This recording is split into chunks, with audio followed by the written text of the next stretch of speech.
लाडकी बहीण योजनेचा लाभ घेतलेल्या सरकारी महिला अधिकारी आणि कर्मचाऱ्यांवर आता कारवाई केली जाणार आहे।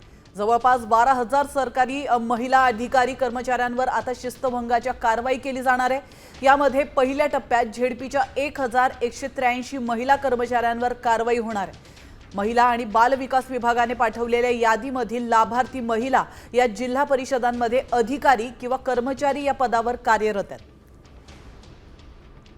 तर कोणत्या जिल्ह्यात किती सरकारी लाडकींवर कारवाई झाली आपण पाहूया। आपण पाहतोय जालन्यामध्ये 76 लाडक्या बहिणींवर कारवाई होणार आहे।